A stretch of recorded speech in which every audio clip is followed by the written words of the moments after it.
Dear friends, I am A K. Dubey, math faculty. इसके पहले lecture में मैंने अपने बारे में आपको बता दिया है। 2002 से IIT JEE के लिए मैं कोचिंग दे रहा हूं। पिछले लेक्चर में कुछ बातें रह गई थी, उस बात को मैं इस लेक्चर में पूरा करना चाहता हूं। बहुत सारे बच्चों के पास एक क्वेश्चन होता है कि सर मैं IIT की तैयारी करता हूं, IIT जो है काफ़ी फास्ट लगता है, यानी IIT करना बहुत मुश्किल होता है। मैथमेटिक्स के क्वेश्चन जब मैं बनाने बैठता हूं तो बहुत उसका लेवल जो है काफ़ी एडवांस होता है। डियर फ्रेंड्स, मैं आपको एक बात बताना चाहता हूं, मैथमेटिक्स डिफिकल्ट नहीं है, प्रैक्टिस करना पड़ेगा। कहा जाता है कि practice makes the man perfect. आप लोग न्यूटन्स लॉ ऑफ मोशन के बारे में पढ़ा, प्रत्येक एक्शन के ऑपोजिट भी एक रिएक्शन होता है ना। मैथमेटिक्स में भी यही बात है। आप मैथ कहता है कि आप मेरे पास जितना आओगे उतना मैं आपके पास आऊंगा। आप जितना मेरे साथ प्रैक्टिस करोगे, जितना मेरे साथ लड़ोगे, फाइट करोगे क्वेश्चन से, उतना ही मैं आपके काफी नजदीक आऊंगा। जितना आप मेरे से दूर भागोगे, मैं आपसे उतना ही दूर भागूंगा।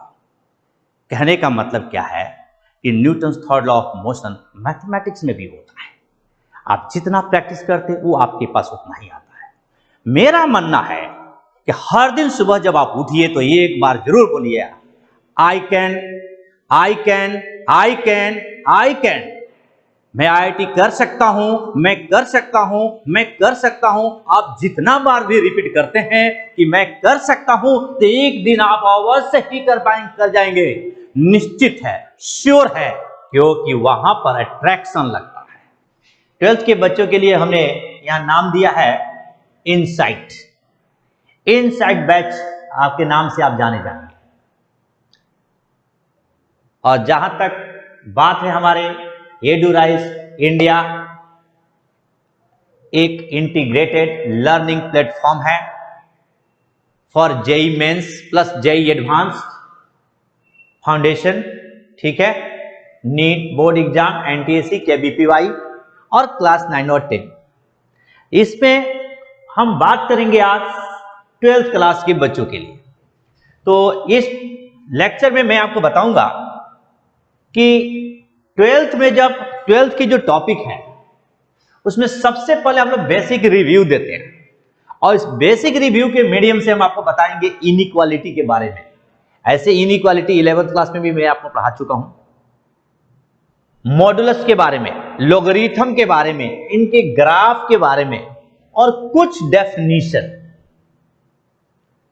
जैसे graph of inverse trigonometric function पढ़ेंगे, sine inverse x, cos inverse x, tan inverse x, sec inverse x, cosec inverse x, cot inverse x. तो पहले हम लोग बेसिक पढ़ेंगे, उसके बाद इनवर्स ट्रिग्नोमेट्री में आ जाएंगे। इनवर्स ट्रिग्नोमेट्रिक फंक्शन में कुछ ग्राफ पढ़ेंगे, उसके बाद solution of equation containing inverse trigonometric function, summation of series से रिलेटेड प्रॉब्लम करेंगे। और ये inverse trigonometric function IIT JEE के पॉइंट ऑफ व्यू से एक बहुत ही इंपॉर्टेंट टॉपिक है। इसका एक इंपॉर्टेंट रोल भी है होल कैलकुलस के अंदर, फंक्शन के अंदर, लिमिट्स के अंदर, डिफरेंशिएशन के अंदर, एप्लीकेशन ऑफ डेरिवेटिव्स के अंदर, इंटीग्रेशन के अंदर,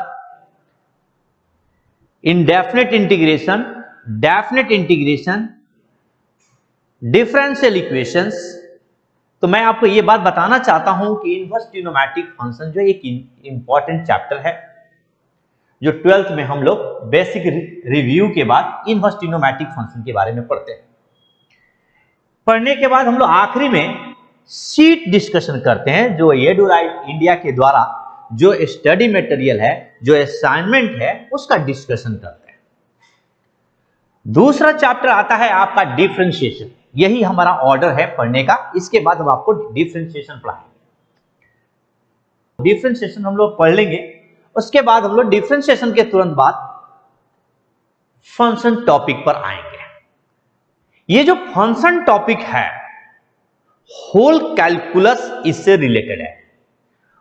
कंप्लीट कैलकुलस को समझने के लिए आपका फंक्शन समझ में आना चाहिए। कह सकते हैं कि जो फंक्शन चैप्टर है ये मदर्स ऑफ कैलकुलस है, यानी पूरा टोटल कैलकुलस इससे रिलेटेड है। इससे आप बच नहीं सकते। आईआईटी जेईई के जितने भी क्वेश्चंस आते हैं, अगर मैं कहूं कि बहुत एडवांस लेवल का क्वेश्चन है तो उसमें फंक्शन का एप्लीकेशन अवश्य ही होगा, यानी फंक्शन से आप बच नहीं सकते। इसलिए फंक्शन आपका बहुत स्ट्रांग होना चाहिए। और इस फंक्शन टॉपिक के अंदर हम लोग बेसिक डेफिनेशंस पढ़ेंगे, जैसे कि आइडेंटिटी फंक्शन क्या है, कंपोजिट फंक्शन क्या है, ऑड फंक्शन क्या है, इवन फंक्शन क्या, कांस्टेंट फंक्शन क्या, ऐसे बहुत से आते हैं। कुछ उनके नाम भी यहां पर दिए हुए हैं, like this composite function, even and odd function, periodic function, classification of function, जैसे 1-1 function, onto function, into function, many one function. और फंक्शन में भी एक इनवर्स फंक्शन होता है। फिर some elementary function, elementary transformations of graph, और एक चैप्टर आता है, स्मॉल चैप्टर है, छोटा सा, रिलेशंस। उस रिलेशंस में हम लोग पढ़ते हैं wide function, identity function, reflexive relation. मतलब एक तरीके से जो रिलेशन चैप्टर है उसके नाम है wide relation, identity relation, reflexive relation, transitive relation, symmetric relation, ठीक है। तो और इक्विवेलेंट रिलेशन, ये रिलेशन चैप्टर के अंदर हम लोग पढ़ेंगे। ये फंक्शन से थोड़ा बहुत कनेक्टेड है। क्या है रिलेशन? रिलेशंस का मतलब है कि दुनिया में जितने भी रिलेशन होते हैं, आइदर वो डिफाइंड होते हैं या तो वो डिफाइंड नहीं होते। जैसे आपने अपने सिस्टर को, एक आपकी अपनी सिस्टर है जिसे आप दीदी बोलते हो, एक दोस्त की बहन है उसे भी आप अपनी दीदी बोलते हो।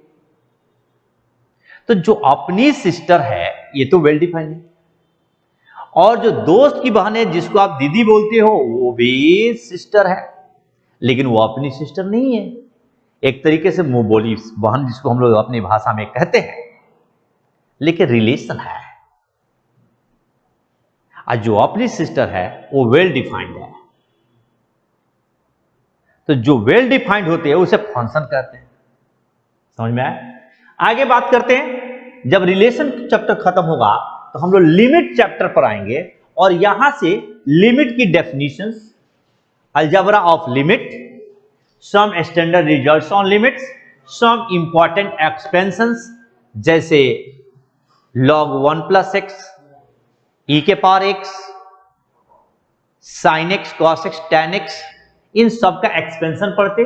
और इनका लिमिट चैप्टर में एक इंपॉर्टेंट रोल है, और ये मार्क्स स्कोरिंग होता है, चाहे वो जेईई मेंस हो या जेईई एडवांस्ड हो। मेहनत कर लेंगे तो बनेगा ही बनेगा, निश्चित है। तो एग्जाम से पहले जनरली हम लोग एवरेज जो बच्चे होते हैं उनको सलाह देते हैं, एक एडवाइस देते हैं कि इस चैप्टर को पक्का बनाना, क्योंकि ये तुम्हारा एग्जाम में मार्क्स को बढ़ाएगा और सिलेक्शन के नजदीक लेकर जाएगा। कंटिन्यूटी सेम कनेक्टेड है लिमिट चैप्टर से।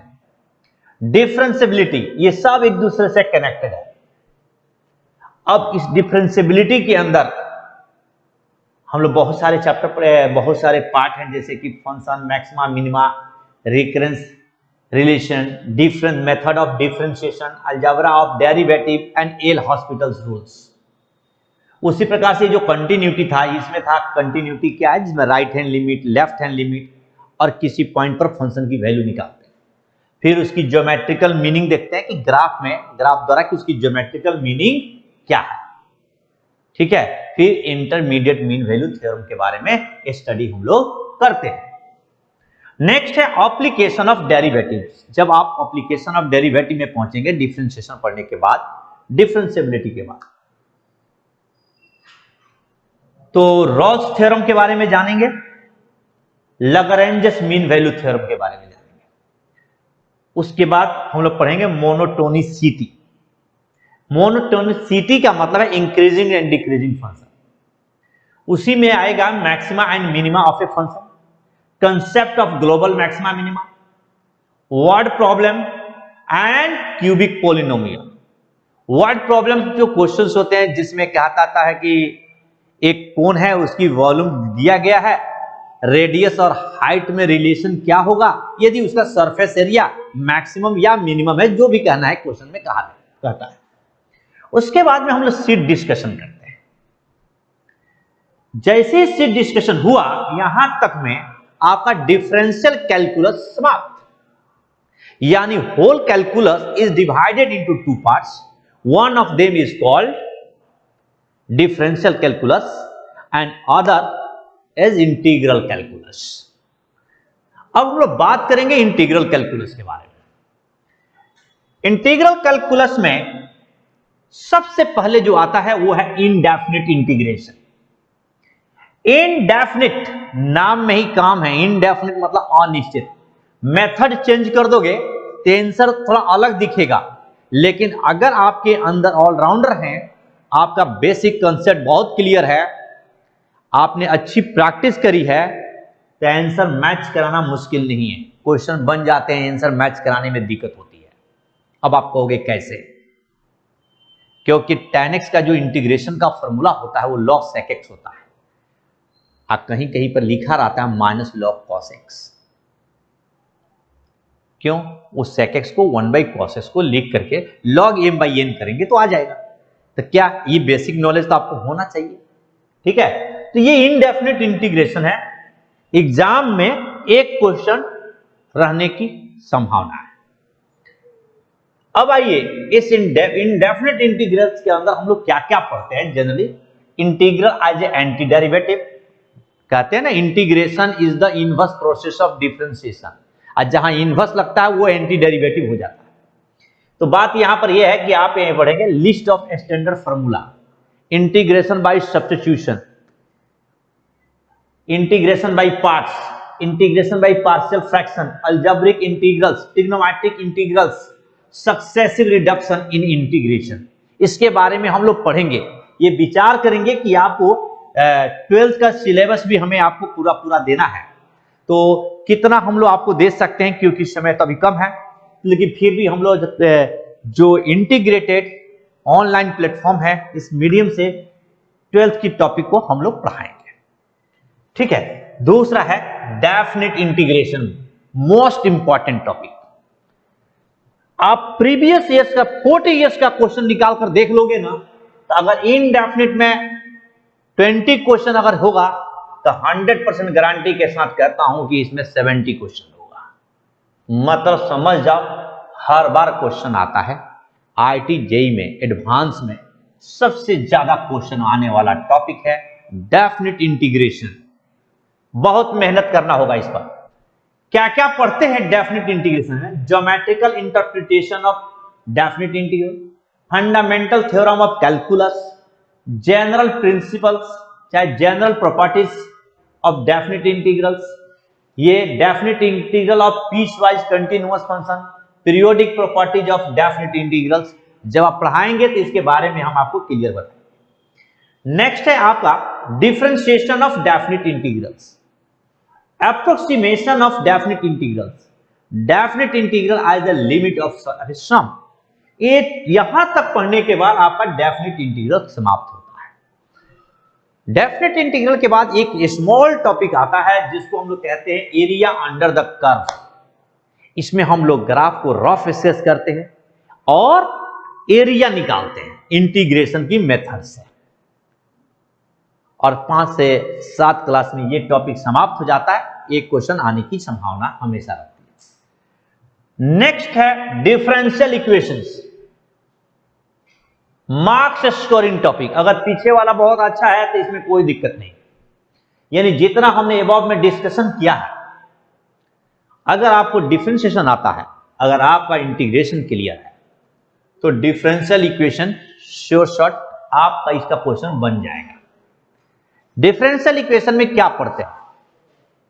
Formation of differential equation, degree order, linear equations, variable separable method, homogeneous equation, Bernoulli's theorem से रिलेटेड और कुछ वर्ड प्रॉब्लम करते हैं इस टॉपिक के अंदर, और एग्जाम के पॉइंट ऑफ व्यू से this is most important topic. Next आगे चलते हैं जी।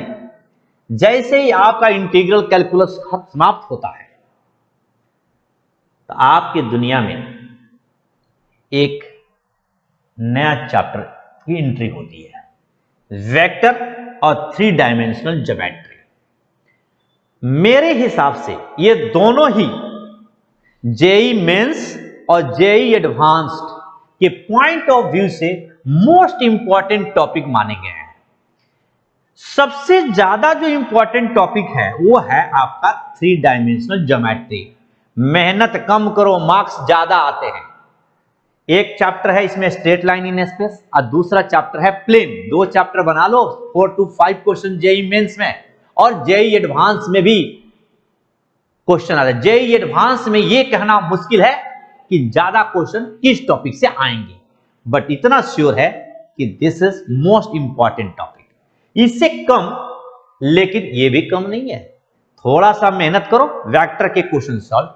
मैथमेटिक्स वाले तो वेक्टर पढ़ाते ही है, फिजिक्स वाले भी मदद करते हैं। इसके हिसाब से आपको ये जो टॉपिक है बहुत ही इंटरेस्टिंग हो जाता है।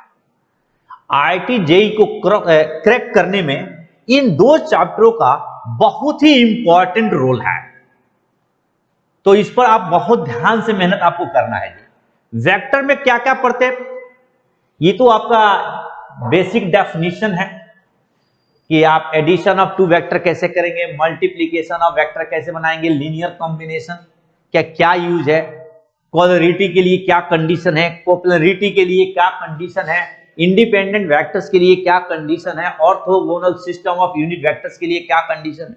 ये हम लोग थोड़ा सा ये वेक्टर एक बेसिक में पढ़ते हैं। उसके बाद आता है स्केलर प्रोडक्ट, जिसको हम लोग डॉट प्रोडक्ट भी कहते हैं। दूसरा आता है वेक्टर प्रोडक्ट, जिसे हम लोग क्रॉस प्रोडक्ट भी कहते हैं। उसके बाद हम लोग पढ़ते हैं scalar triple product and vector triple product. इतना पढ़ने के बाद आपका वेक्टर कंप्लीट हो जाता है। 3D में मैंने आपको बात किया कि 3 डायमेंशनल ज्योमेट्री में कुछ तो बेसिक है, और उसके बाद कुछ पढ़ते हैं हम लोग straight line in space and plane, और ये आपके फ्री के मार्क्स हैं। क्यों फ्री के मार्क्स कह रहा हूं? मेहनत कम करना है, मार्क्स ज्यादा आना है। लेकिन आईआईटी जेईई के लिए मेरी बात कर रहे हैं, ये मत समझ लेना कि मेहनत कम ही करेंगे। पढ़ना पूरा है, क्वेश्चन पूरा बनाना है, क्योंकि जो श्योर है उसमें मेहनत ज्यादा करो, क्योंकि मेहनत करेंगे तो पक्का बनेगा। अब कुछ चैप्टर ऐसे हैं जिसे मेहनत ज्यादा करना है, लेकिन बनेगा कि नहीं बनेगा गारंटी नहीं है। लेकिन मेहनत सभी में करना है, तो यहां अगर आप कर लेते हैं तो ये आपका कंप्लीट हो जाता है। उसके बाद आता है मैट्रिसेस एंड डिटरमिनेंट्स। अच्छा टॉपिक है, बोर्ड के हिसाब से ही, जेईई मेंस के हिसाब से और जेईई एडवांस के हिसाब से। और ये मैट्रिसेस एंड डिटरमिनेंट आप पढ़ लेंगे और श्योर है कि अच्छे मार्क्स इसमें आ जाते हैं। तो ज्यादा कुछ बोलने की बात नहीं, बच्चों के लिए सबसे आसान माना जाता है। लेकिन कभी कभी ऐसा क्वेश्चन भी मैट्रिसेस में आए हैं जिनका कनेक्शन परम्यूटेशन कॉम्बिनेशन से कर दिया गया, प्रोबेबिलिटी से कर दिया गया, और क्वेश्चन को काफी टफ बना दिया जाता है।